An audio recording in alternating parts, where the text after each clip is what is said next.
So through communication, education, and compassion, we bring the fight against HIV closer to you, closer to our homes, where understanding begins and protection becomes possible.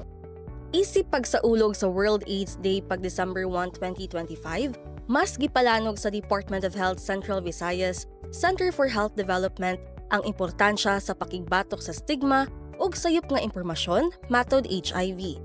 Ang gipahingusgang mensahe gapoko sa importansya sa pagtuki matod HIV sugod sa atong pamilya, ilabi na sa mga kabatan-unan. Pinaagi sa sakto ug matinud-anon nga pag-istoryahanay sa HIV, atong mabatukan ang stigma ug sayop nga pagtuo niini. Usahay ang stigma dili ra pagyud sa HIV. Usahay ang stigma i-surround pud sa pagkatawo, no? Sa LGBT na to, no? Nagyapon tay stigma against that, no? So muna karong adlaw ato na siya slowly og correct. Padayon gihapon ang pagkatag sa stigma sa HIV. Maong gatinguha ang DOH sa pag-edukar sa mga ningsalmot kung unsa ang HIV, unsaon kini pagtambal ug pagsakto sa maling impormasyon matod niini. Ang mga ningsalmot naminaw gyud sa mga gituki. Labing gihatagan sa nila og interes ang pagpangutana ug pagtuki sa mga common misconceptions matod HIV. Usa sa mga common misconceptions mao ang mosunod. Una, dili tinuod nga matakdan ka kung gipaak ka sa lamok nga nipaak gikan sa HIV positive nga tawo. Magka-HIV lang ang tao, pinaagi sa upat ka likido sa lawas. Mauni ang dugo, semelya o tulos, likido gikan sa pribadong bahin sa babay, ug gata sa gapasuso nga inahan. Ikaduha, dili tinuod nga magka-HIV ka kung mugakos o muhalok ka sa tawo nga adunay HIV. Aduna ray tulo ka pamaagi para mapasa ang HIV. Mauni ang pagsaw og dagom para injection, pakighilawas nga walay gamit proteksyon, ug pagpasa gikan sa inahan nga HIV positive padung sa iyang gisabak nga bata.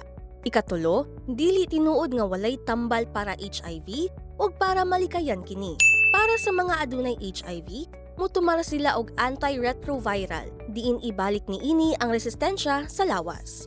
Aduna pud ang pre-exposure prophylaxis nga tumaron sa mga walay HIV aron maminusan ang risgo nga makakuha niini kung makighilawas o mugamit og dagom para injection.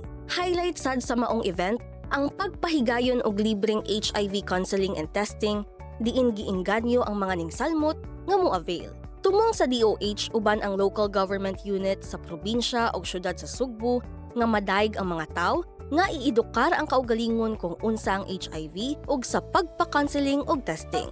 Mag-HIV counseling and testing na. Pagpakonsulta o pagpatest na sa inyong pinakaduol nga HIV treatment facility. Iscan lang ni nga QR code kung diin makita ang lista sa HIV treatment facilities diri sa nasod.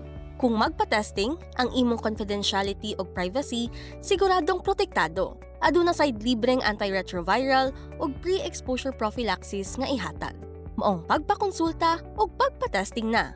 Maong atong ipadayon ang maayong panglawas sa 7 kaysa bagong Pilipinas, bawat buhay mahalaga.